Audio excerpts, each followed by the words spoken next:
Hi guys, and welcome to the channel. So today I'm going to answer one of the most commonly asked questions I get. In fact, I've actually gone out and taught a couple of people in person how to do this.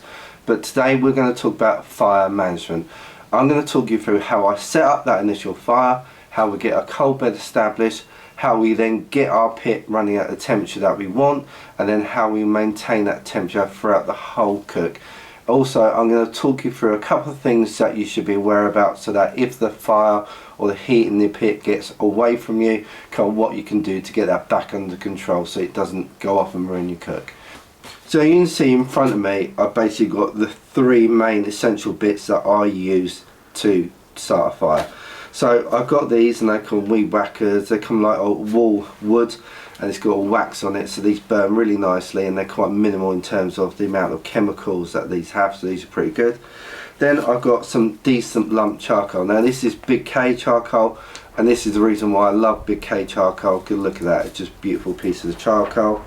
And then finally I've got my wood splits. Now this is white oak that I'm using today. Now white oak is very similar to post oak, but you can see it's got quite a wide fibre, so it actually burns really nicely, produces a really beautiful flavour. But as long as you're using a hardwood or a fruit wood, doesn't really matter. The only thing I would say is just make sure that the splits are the right size for your smoker. So I split these already like this, but if I were to lob something like this on, you can see this will burn me really nicely. This will just smoulder. It will catch eventually, but you're going to have a lot of like dirty smoke, and it's going to take absolutely age. And kind of like what we want to try and do is get our pit up and running as quick as possible, up to the temperature that we need, so that we can then just basically start cooking. So the next thing I kind of want to address is the size of your fire. So the mistake that a lot of people make is that they will build a fire in their firebox, and as soon as their pit gets up to temperature, they put their meat on. But what you actually need to do is build a much bigger fire than you actually need. So today I'm going to be running the pit at 250. I'm actually going to do some pork ribs. Make sure you check that video out. But the initial fire is going to be way bigger than that. It's going to go over 300. But what I'm going to do is wait for that fire to die down, for those coals to establish, and then I'm going to look at maintaining that 250 temperature. But in this initial fire is all about building your coal bed, nothing else. You're not going to cook on it. It is all about building your coal bed and warming your smoker up. That's it. So what I'm going to do to start with is show you how I build that initial fire. So you have to imagine that this is my firebox. So the first thing you want to do, is drop a fire lighter on the floor. But the first thing you want to do is put your fire lighters in the middle. Then you want to get two kind of like reasonably even pieces of the wood, and you're going to put those together like that. Now one thing I'll show you later on in the fire is how we close the gap up between the actual splits of wood. But your initial fire, because I want that raging fire, I want it to get killed quickly, I want it to burn really brightly so that those coals are formed even quicker, I allow a decent amount of gap so we can get all that airflow through. The next one I'm going to do is directly on top, I'm going to put a load of this charcoal. Now I'm just using this as an example. You can fit as much as you can in, or as much as you want in. But the purpose of having this charcoal is that effectively that's starting off your coal bed already, and these will produce a lot of heat. They'll allow that wood to catch really nicely, and this is just a nice way to do it. You can, if you want to, start off in a charcoal chimney, so you can get a load of charcoal in there, light it, and then add it to your firebox and add your splits to that. The problem I found with that is that you get a huge amount of ash, and it flies everywhere, goes into your cook chamber, and I don't really want that. So I found that by doing it this way, you still get the benefit of using the charcoal, but you don't get all the mess of all the ash and all the rest of it. So we've got that there. I'm going to balance these bits of wood on top, and you can see here I'm keeping a nice decent gap. You can see here, a bit rickety, but yeah, it'll be all good in the end, but that firebox will be fine. So you see I've got decent airflow gaps, and then on top I kind of like got that. So that is basically how I'm going to start my fire. You can see it's way larger than what I actually would want it to be in order to cook on. If I was trying to cook on this, I would literally just burn it, and you don't want that, but you do want to establish that decent coal bed. So I'm going to transfer this into the actual firebox and then we'll go from there.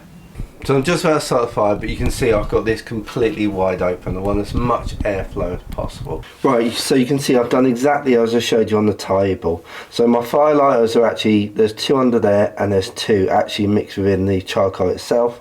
Then you've got the charcoal and then you've got the wood splits, and you can see I've got nice decent gaps between all of them. Now I've made sure that I've put the wood splits directly above the charcoal and the fire lighters, so when those flames come up, they're actually in it, they actually get hit by those flames. If you had them out wide, then the flames just come up the middle and you completely miss it. So what I'm going to do now is with the old blowtorch,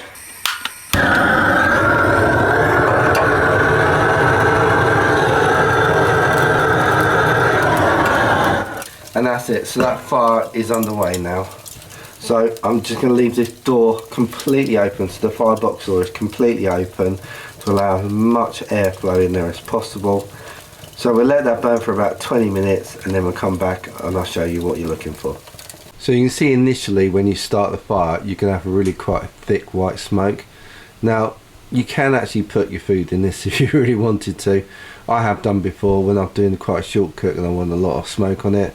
You know, this is going to be gone in about 15-20 minutes, so you know it's not going to affect your overall cook, but this is basically what it's going to look like initially because the fire hasn't really reached a high temperature. When the fire's burning at a really nice high temperature, that's when you get that nice what's called a thin blue smoke, which is basically transparent smoke, but you're only going to get that when your fire is really up and running and at a decent temperature. Okay, so this is after only like 15 minutes, but you can see the fire is really well established. You're starting to get the grey bits on the side of each of the splits, which means it's starting to break down into ashes. And you can see the charcoal down the bottom, that's burning really quite nicely. Now, these bits here, they were a bit damper than I thought, and you can hear that bit of hissing, which basically probably means they were a bit damper than what they needed to be. It's quite well seasoned wood, this. But ideally you don't want to really burn anything above 20%, so you can want seasoned wood. You can do kiln dried if you really want to, but seasoned wood is by far the best one to use. Still going to leave that, I've not touched it at all, just going to let that carry on burning, because remember it's the coal bed we're after, not the actual flames or the fire. So you can see the wood's burned down really nicely, and it's getting to the point where it's going to start collapsing. So what I'm going to do is just give it a bash. Now this is just a gardening tool that I've got. So you can see the coals here are glowing really nicely, and what that means is that you've got a really decent airflow coming into here. I want these to burn down some more, so I'm going to give this about another 5 minutes, and then we're going to look to add our next split of wood. We're literally just going to add what we need to maintain the temperature and maintain the coal bed, because that's the name of the game going forward. So it's been about 30 minutes now, and these splits have been sat on this firebox the whole time, because this is one nice little trick that you want to try and do if you can, and basically preheat your splits. This is really helpful, because when you add these splits to the fire once they're warmed up, they catch really quickly and will minimise the amount of dirty smoke that you get. It's not essential, you haven't got room to do it, that's fine, but generally on your firebox somewhere you better put 1 or 2 splits. I'm fortunate I've got a massive firebox, so I can put a few on there, but generally this is just a way of preheating them before you add them to the fire. And you can also see I've got different sizes of splits as well, so depending on what I want to add, I've got a variety, so I can pick and choose. So you can see after 5 minutes everything is burnt down. Now I'm going to give it a bash. Now the reason to do that is to knock the ash off. You need to expose the new parts of the wood so they continue to burn and break down into coals. So even though that coal bed is established, the actual temperature isn't up to where I need it to be. So I'm going to add a couple more splits just to raise that temperature a little bit more. Okay, so now that fire is establishing quite nicely, I'm going to shut this down and I'm going to put it about that much. And the reason being is that I want all the smoke and the heat to now go for the cook chamber, but you can see that burning away quite nicely, but all the heat and the smoke are going for your cook chamber now, and a lot less is going out your fire door.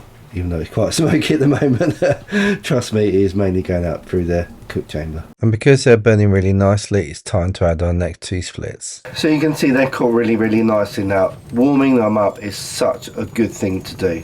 But the 2 splits on the bottom are facing straight into the actual cook chamber, and the ones I've just added are going across. The reason for that being is that you allow the airflow to carry on. When the 2 splits at the bottom are completely burnt out, what I will do is bash them down, but then I will turn these 2 splits round so that they face directly into the firebox, and then the next 2 splits again will go on top, going across. And that's what we're going to do going forward. That's just going to maintain the fire, it's going to maintain the temperature, and it's going to maintain this cold bed as well. Now these are actually burning quite brightly, quite a lot of flame, but once I shut the door they're quieting down quite a bit, and then that just run over really nicely. And that is it. That is basically how to form your cold bed and how to maintain it. So next I'll show you a couple of things to do should your fire start to get away from you. So I hope you're enjoying this video. If you are, please give it the old thumbs up. Don't forget to smash that subscribe button.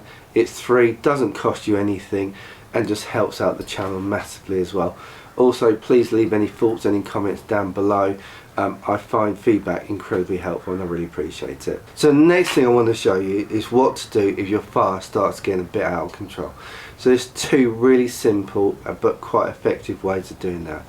The first thing I would say though is don't panic, do not stress. If you're cooking a brisket for 10 hours, it does not matter if you cook at 250 all the time or you're going down to 230 or up to 270. As long as you're in a reasonable range, i.e. not going down to 180 up to 350, you know, like you're 20 degrees within your target sort of temperature, it's fine. You won't burn anything, your food will not be ruined, it'll be absolutely fine. So that's the first thing I say to you. Just don't stress, don't panic, just take your time and just, you know, like I say, follow the steps in this video. So the first thing to do is actually just open up the cook chamber. You will lose a huge amount of heat very quickly just by doing that one measure. Now this is only a temporary measure because as soon as I shut the door, with the fire still raging, the temperature's going to come back up really quickly. So I'll show you part 2 about how to get that fire back under control. But you can see there, just literally in a second, I've literally dropped 20 odd degrees. So we've opened the cook chamber and we've let out a load of heat. Now as you can see there, I've purposely built a fire too big. So the simple next step to do is to simply take out a piece of wood. What that will do is just reduce the size of your fire. It will bring down the amount of heat that this is outputting. So what you'll see is that your temperatures will start to drop, and then once they stabilize and you can see where your fire is actually sitting, you can then decide whether or not you need to add another split, or whether or not you can just let the coals and the wood that you've already got in the fire just burn for a little bit longer. But these 2 steps will start to put you back in control of the fire. So the next thing people ask me is, well, when do I know to add the next split of wood? And it's really quite simple. You've got 2 kind of like indicators. Firstly, your temperature starts to drop. So if you're using a digital thermometer like this one, and this is a Thermopen Signals, absolutely incredible piece of kit. Again, I'll leave a link down to that in the description. And the second one is that when you look at your piece of wood, they're starting to really break down. You've got that grey edge across all of it, and when you give it a whack, they just break down into coals. That's when you need to add the next piece of wood. And by preheating them, it'll go straight on, catch within no time, and you won't lose any momentum in your cook, and also it helps minimise the white smoke as well. So thanks for watching today guys, I hope you enjoyed this video. If you've got any questions, please leave those in the comments down below, and while you're there, please smash that subscribe button if you haven't already, and give the old video a thumbs up. And also go and check out this video where I go through the best 5 lump charcoals you can buy, and I tell you, there is a shocker in there, so you definitely want to check that out. But until the next video, take care of yourselves, and I'll see you soon.